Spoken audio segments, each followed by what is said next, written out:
James Garner finally tells the truth about Sally Field. James Garner was born James Scott Bumger on April 7, 1928 in Innerman, Oklahoma. Raised during the hardships of the Great Depression, Garner's early life was shaped by both struggle and determination. His father, a carpenter and small business owner, and his mother, a homemaker, instilled in him a strong work ethic and sense of independence.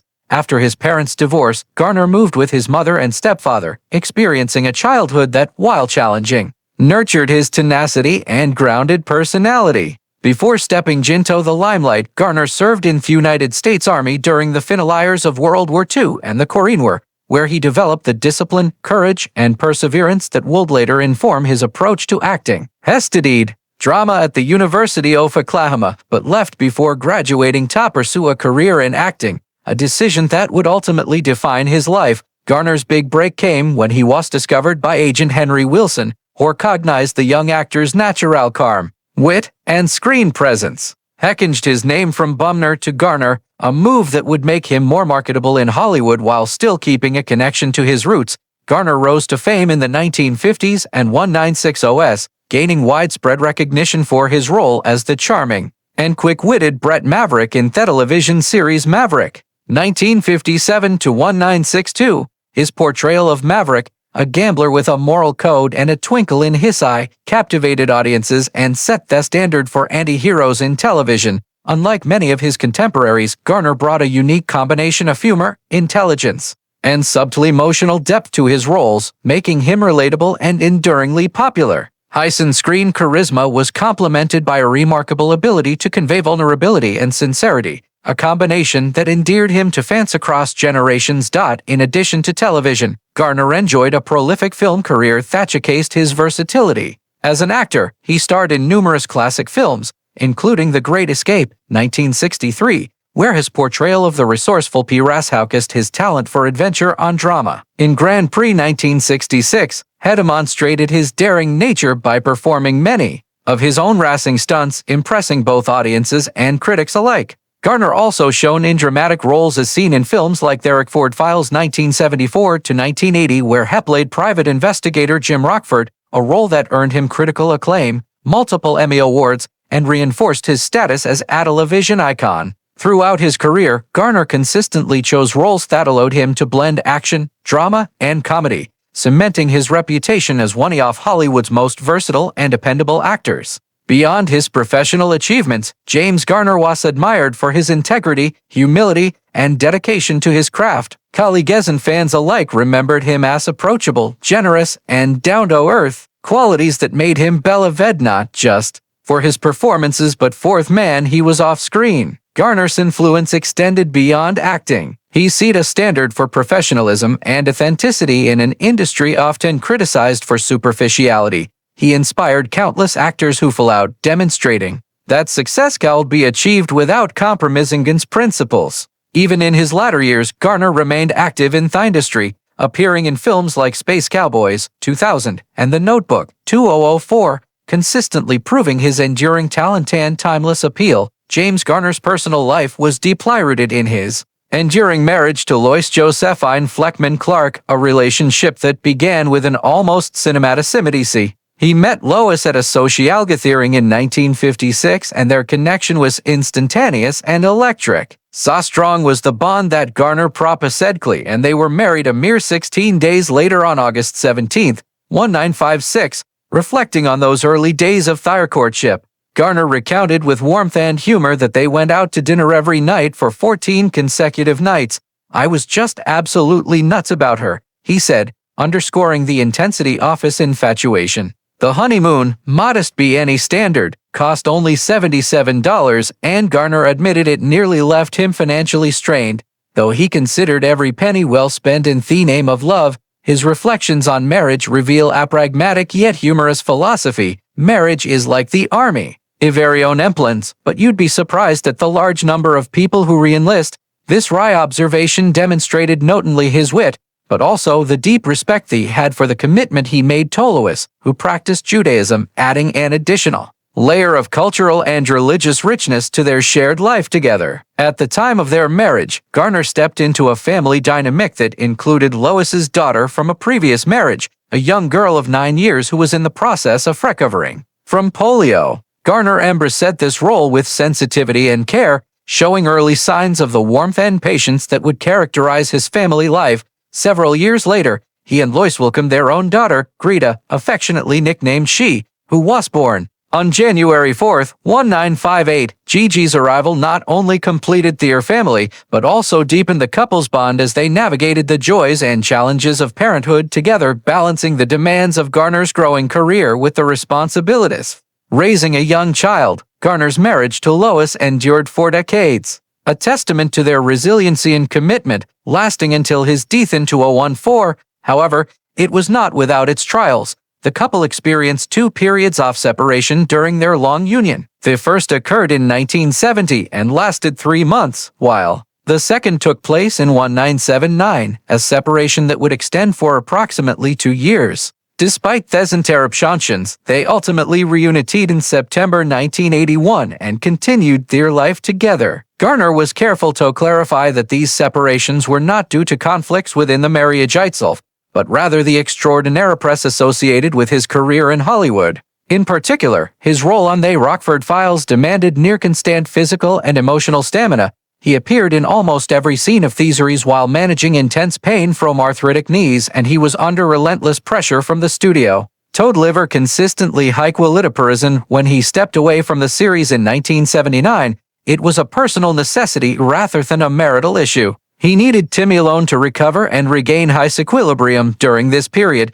Garner split his time between Canada and a rented house in the San Fernando Valley, seeking the quiet and space required to restore himself physically and mentally. James Garner, the legendary actor known for his charm, wit, and everyman appeal, finally opened up about his working relationship and personal experience with Sally Field, shedding light on a topic that had long been the subject of speculation in Hollywood circles. Sally Field is a talented actress, no doubt about it, Garner said, emphasizing his respect for her craft. He went on to describe the dynamic between them on set, noting that while they shared scenes and collaborated professionally, there were underlying tensions that were often misunderstood by the public and misrepresented by the media. P.O. Plel was asked if we were close, if there was chemistry. He continued, "And sure, there was a professional chemistry, but don't read too much into the headlines." Garner elaborated on the challenges of working with Field, pointing out that their different approaches to acting sometimes caused friction. "She's very passionate, very intense, and that's what makes her great on camera, but it can be a lot to handle off camera," has aided with a wry smile. He recounted months where their interpretations of scenes clashed, describing the push and pull that inevitably arises when two strong personalities share the same creative space. "I've always believed in letting actors explore their roles, but sometimes that means you bump heads," Garner admitted candidly, reflecting on how these experiences shape not only their performances but also his own understanding of collaboration. Yet Garner made it clear that any tension was strictly professional and never personal. "We never had a falling out," he insisted, clarifying rumors that had circulated for decades. "I've always had respect for her, and I think she respects me too, even if we had moments of disagreement." He also highlighted the importance of separating on-screen chemistry from off-screen relationships, noting that audiences often conflate the two. Just because two actors play lovers or rivals convincingly doesn't mean they have two best friends or enemies in real life, Garner explained, offering insight into the complexities of Hollywood partnerships that few outside the industry ever see. In reflecting on the broader lessons from his interactions with Field, Garner revealed a sense of humility and growth. "Working with Sally taught me a lot about patience, about listening, and about the importance of trusting your fellow actors," he said. His comments painted a portrait not only of Field as an actress, but of himself as a seasoned professional who had learned to navigate the often tricky waters of fame, personality clashes, and public perception. Ultimately, Garner's candidness brought clarity to years of speculation, giving fans a rare glimpse into the real story behind two iconic Hollywood figures. "I just wanted to set the record straight," he concluded, "because that truth is usually more interesting and more complicated than the rumors." James Garner, despite his enduring charm and screen presence, battled significant physical challenges throughout his life, particularly with his knees. During the 1970s, while filming the iconic television series The Rockford Files, Garner's knees became a chronic and debilitating problem. The physical demands of portraying private investigator Jim Rockford, frequently involving running, jumping, and engaging in intense action sequences, placed tremendous strain on his joints. This strain led to repeated medical interventions, and Garner underwent 6 or 7 knee operations during that time, highlighting both the severity of injuries and the resilience required to continue working despite chronic pain. His knee troubles persisted into later life, ultimately necessitating more advanced medical procedures. By the year 2000, Garner underwent knee replacement surgery on both knees, a significant and invasive procedure that reflected the long-term toll of years of physically demanding acting roles. The surgeries, while painful and requiring lengthy recovery periods, were emblematic of Garner's determination to maintain mobility and independence even in the face of serious physical adversity. Garner's health struggles were not limited to his knees. On April 22, 1988, he faced one of the most critical medical emergencies of his life, quintuple bypass heart surgery. This procedure, which involved bypassing 5 blocked arteries to restore blood flow to his heart, was a major operation that carried substantial risks, particularly for someone who had smoked heavily for much of his life. Remarkably, Garner recovered from this life-threatening surgery with impressive speed, a testament to his physical resilience and determination. However, his doctor strongly advised him to quit smoking to prevent further cardiovascular consequences. Despite this warning, Garner continued to smoke for another 17 years, demonstrating the complexities of breaking deeply ingrained habits. It wasn't in 2005 that he finally quit smoking, a decision that reflected not only medical necessity, but also a personal commitment to longevity. His daughter, Garner, noted that her father's smoking habit was influenced by family precedent, saying, "My dad had smoked since he was 12 years old," underscoring how lifelong patterns can be difficult to overcome. Even for Simeon with his disciplined work ethic.